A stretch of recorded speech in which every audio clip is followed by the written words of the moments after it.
My parents offered to pay for my entire $40,000 wedding after giving my golden child older brother $500,000 as a wedding gift, so I accepted, thinking that they finally saw me as their child. But then I received an email requesting all the money back, so I paid them back, but not in the way they expected. At just 4 years old, I was able to recite a poem in Spanish to my parents, because I had an ulterior motive, to get the last cookie from the cookie jar. But they just nodded their heads, took the last cookie, and handed it to my 8-year-old brother, all because he had gone to the bathroom by himself for once. This pretty much set the tone for the rest of my relationship with my parents. Growing up, he got the latest gadgets, nicer clothes, and way more attention, whereas I made do with hand-me-downs and started working weekend jobs at 14 to buy things I wanted. But the real shock hit when Jake, now 34, got married 4 years ago. My parents handed him and his wife a staggering $500,000 as their wedding present, which funded their gorgeous home in an affluent neighborhood. Despite feeling a slight sting, I genuinely felt happy for him at the time, especially since my own life was progressing smoothly. I had tucked away decent savings and was dating Alex, aka the love of my life. And fast forward to last summer when Alex proposed. I was absolutely ecstatic. We budgeted around $40,000, which seemed reasonable for the classy yet understated wedding we envisioned. And then, once again, my parents shocked me. But this time, it was in a good way, because out of nowhere, they volunteered to cover the entire wedding cost. I felt touched beyond words. For once, it seemed like they were acknowledging me as equally important. At the time, I believed it wasn't worth overthinking. Our wedding day was the calm before the storm, so to speak. My parents delivered heartfelt speeches, danced with us, and appeared sincerely joyful. Then, 2 days after the wedding, I received an email from my father. I expected it to be something about our honeymoon, or even a simple thank you for the wedding invite. But instead, it was a meticulously itemized invoice, basically a receipt, detailing every little expense they'd covered for the wedding. The message was brief and cold. We expect prompt payment. I stared at my screen, completely stunned. The invoice totaled $39,782.45, accounting for everything down to the last appetizer and flower arrangement. My stomach twisted into knots. Alex discovered me frozen in place, angry tears streaming down my face, curled in a ball. Well, he was absolutely livid. Money wasn't the issue. We could afford it if necessary, but that wasn't the point. My parents approached me, presented it as a gift, and even appeared excited to participate in planning. The more I reflected, the angrier I became. It felt like all the emotional baggage from years of favoritism had all led up to this one cruel act. The next morning, after a sleepless night discussing everything with Alex, I made my decision. I wrote my parents a check for the full amount and enclosed a letter. I avoided confronting them directly, knowing I couldn't maintain emotional composure, and I didn't want this devolving into a shouting match. In my letter, I reminded them that I'd been independent since age 15, paying my own way while watching them lavish everything on Jake. I held nothing back. I talked about their differential treatment and how I never complained, their cruel bait and switch tactic, treating me like a stranger. And finally, I finished it off by letting them know I would decline any future offers of assistance from them, including inheritance. After mailing the check and letter, I blocked their numbers. But then, complete radio silence followed. For days, I heard nothing from them, which only intensified my anger. But after a few days passed, I missed the peace, because I was getting spammed with hate and threats by my own family members. Messages from extended family members started flooding in. Distant cousins, aunts, uncles, and family friends began calling and texting, accusing me of being ungrateful and dramatic. They claimed my parents had done so much for me, and that I was blowing everything out of proportion. Jake called too, screaming about how I was destroying the family. He insisted I should have just paid the invoice without creating drama. Typical Jake behavior, always siding with them. Why wouldn't he? I haven't responded to anyone. I'm not sure what to say. On one hand, I feel completely justified. After years of second-class treatment, this felt like the final straw, and I needed to stand up for myself. On the other hand, I wonder if I'm overreacting. Am I being too sensitive? Was it unreasonable to expect they'd treat my wedding as a gift like they did Jake's? Should I have just paid the invoice and moved on? Alex's family has been incredibly supportive throughout this ordeal. His parents were horrified when they learned what my parents had done and check on us daily, but the constant messages from my side of the family are wearing me down. I'm questioning whether I made the right choice. Did I handle this incorrectly? Should I have tried talking to my parents before cutting contact? Or was I right to finally draw a boundary after years of feeling less valued than Jake? I'm truly stuck now and unsure if I'm actually wrong here. Part of me believes I had every right to be upset and defend myself, but another part wonders if I've created an irreparable family rift. Maybe I should have approached this differently. Any thoughts? Update 1. Since posting, things have gotten considerably worse. I never imagined sending that check and letter would trigger such chaos, but here we are. Yesterday morning, I awoke to an email from my mother. It slipped through because she used her company email, which I hadn't blocked yet. Her message was lengthy and self-righteous. She claimed the invoice wasn't meant to be taken seriously. According to her, they never actually intended to cash the check. The whole thing was supposedly a life lesson about financial responsibility. They allegedly wanted to test my reaction, and once they felt I'd learned their lesson, planned to tear up the check and surprise me with a $120,000 gift as my real wedding present. I couldn't believe what I was reading. A life lesson? What kind of parents trick their adult daughter this way? After reading this, it became crystal clear that this wasn't about fairness or love. It was about control. They wanted to see if I'd comply blindly or push back. It felt manipulative and cruel. Without hesitation, I immediately mobile deposited the check. No way was I letting them tear it up after this lesson. I wanted it cashed, forcing them to feel the weight of their actions. In response to my mother's email, I sent a brief reply. Thank you for confirming this was, indeed, a deliberate test rather than a misunderstanding. Then I blocked her work email too. I anticipated more contact attempts, but had zero interest in additional games or so-called lessons. That evening, situations escalated further when Jake appeared at my condo unannounced. He pounded loudly on my door, shouting my name. I initially didn't answer, hoping he'd eventually leave, but that didn't happen. Instead, he began yelling through the door, claiming I was being childish and blowing everything out of proportion. He insisted our parents were just teaching me responsibility because they worried about my spending habits. That comment, especially coming from Jake, made my blood boil. This was the same guy who never paid his own cell phone bills, never worked without parental support, yet had the audacity to lecture me about financial responsibility. While he continued ranting, I quietly recorded everything on my phone. Unsure what might happen next, I wanted evidence in case the situation became messier. Jake rambled endlessly about how I was destroying the family over something trivial, and that I should apologize to our parents and move forward.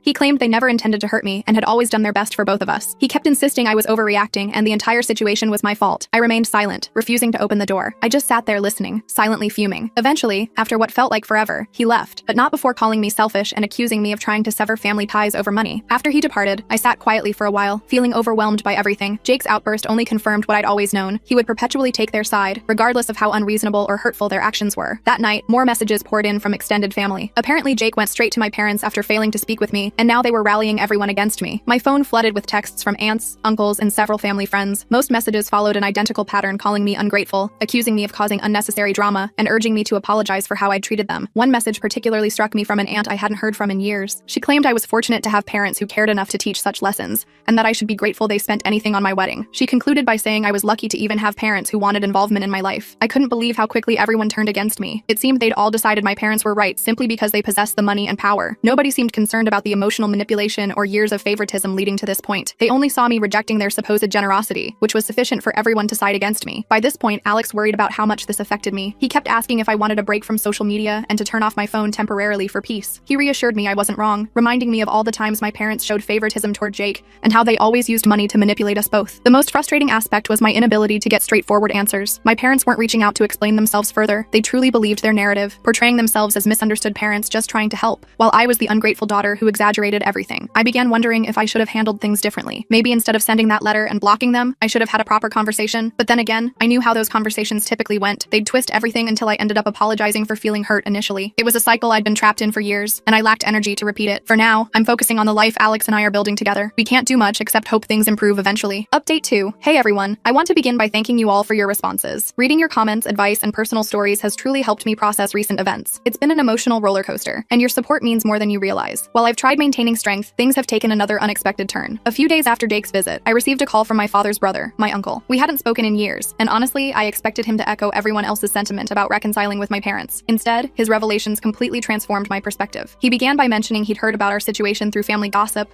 and felt compelled to contact me because apparently, this wasn't their first manipulative stunt. 20 years ago, something similar happened between him and my grandparents, my father's parents. My uncle refused to tolerate their manipulative tactics, resulting in them smearing his reputation throughout the family, accusing him of theft and ingratitude for everything they'd provided. He explained that back then, my father didn't support him. In fact, he sided with their parents, creating a massive rift between the brothers that never fully healed. My uncle always felt abandoned by my father, and it took years to understand how their family operated. Hearing him describe the past mirrored my own experience in different contexts. My grandparents had used money and manipulation to control my uncle, exactly like my parents were attempting with me now. As he continued, everything started making sense. My parents weren't behaving out of character. They were repeating patterns established long before my birth. They learned this behavior from their own parents, and my father, having enabled his brother's situation years ago, was now playing the same role with me. My uncle mentioned that his refusal to comply with my grandparents' demands carried severe consequences. After their fallout, they completely cut him off financially and emotionally. They portrayed him as the family's black sheep, and even today, relatives believe the lies spread about him. It was entirely about control, he explained, and when they couldn't control him anymore, they erased him from their lives. His story sent chills down my spine. It perfectly mirrored my current situation. My parents were upset because I refused to play their game, and rather than understanding my viewpoint, they turned the entire family against me. I began recognizing how deeply this toxic cycle ran,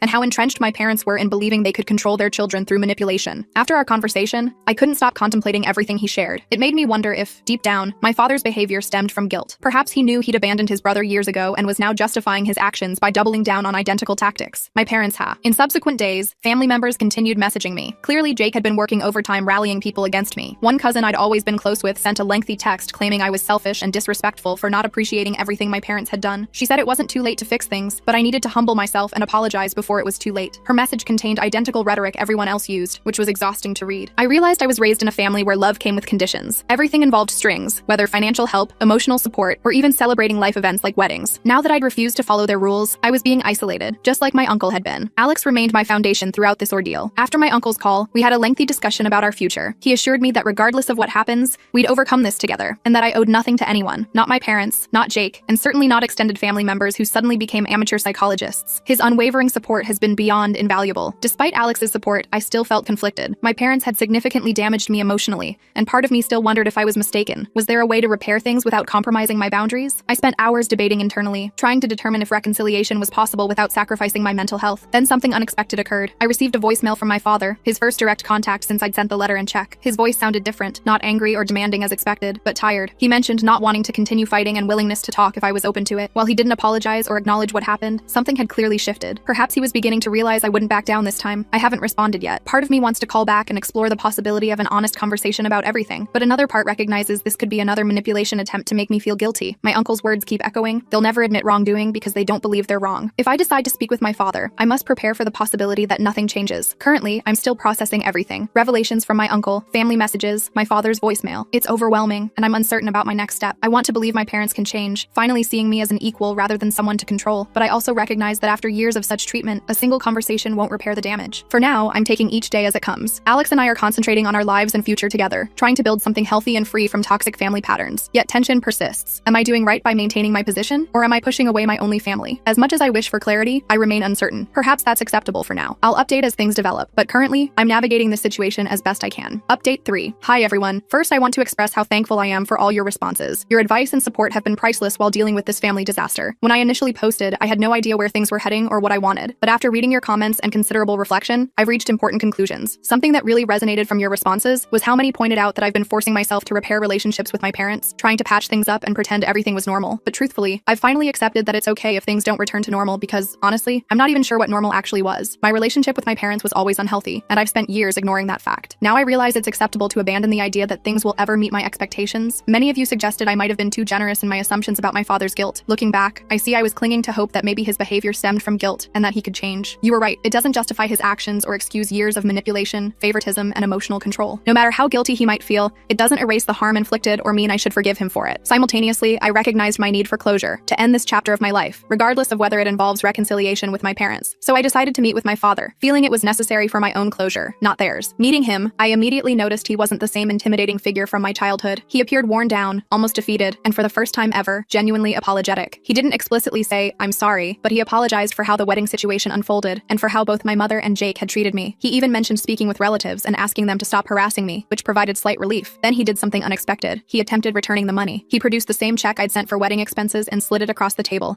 asking me to take it back. He explained that he and my mother had discussed it and wanted to make amends. This time I was prepared. I clearly stated I wouldn't take back the money. I emphasized this wasn't merely about money, but about everything that had transpired over years, consistently being treated as second best and the emotional toll it had taken. I explained that reclaiming the money wouldn't fix that, and this wasn't simply a financial transaction anymore. I could see his frustration when I refused. It seemed he didn't know what else to offer. In his mind, returning the money constituted an apology, but it didn't address deeper issues that had festered for years. He couldn't comprehend that the damage wasn't something a check could undo. After my refusal, he sat quietly for several minutes before saying he didn't want to lose me. He acknowledged things had gone too far and didn't want our family torn apart. While he seemed sincere, I realized I wasn't seeking reconciliation as he envisioned it. I wasn't interested in reverting to our previous dynamic, pretending everything could magically improve. I needed space, a genuine break from the toxic relationship that had defined our interactions for so long. So I told him I needed time away from the family, and that while this meeting was important, it changed very little. I explained I wasn't ready to simply forgive and forget. I needed time to heal on my terms. Surprisingly, he didn't argue. He simply nodded and said he understood, without trying to convince me to return or accusing me of overreacting as he had previously. In some ways, that acknowledgement meant more than anything else he could have said. Leaving the meeting, I experienced mixed emotions. I wasn't angry, but neither was I relieved. I'd hoped for closure, but closure isn't as neat as we desire. There was no clear resolution, no dramatic reconciliation or emotional breakthrough. It was simply concluded. I'd expressed what I needed to, and now it was my responsibility to move forward. Since then, I've taken steps to protect my peace. I've blocked additional family members who continued harassing me, and Alex and I are focusing on building our life without constant family drama. Having breathing room has been refreshing, though part of me remains conflicted. I know I made the right decision standing up for myself, but that doesn't make it easy. Some days I wonder if I could have handled things differently or given my parents another chance. Then I remember years of feeling inadequate and remind myself I deserve better. Jake, predictably, hasn't contacted me since meeting with my father. I suspect he remains upset about the fallout, but at this point, I'm not interested in mending things with him either. He's clearly demonstrated where his loyalties lie, and I've accepted our relationship will never reach its potential. I'm okay with that now. Releasing the fantasy that we could ever be close has been painful, yet liberating. Regarding my father, the future remains uncertain. He seemed genuinely remorseful, but I'm unsure if that's sufficient to rebuild our relationship. For now, I'll continue prioritizing myself and my happiness. If there's one lesson from this experience, it's that I deserve to put myself first for once, and that's exactly what I'll do. So that's where things stand currently. It's not the happy ending I might have wanted, but it's the conclusion I needed. Sometimes, that's enough. Thank you again to everyone following along and offering support. I appreciate it more than words can express.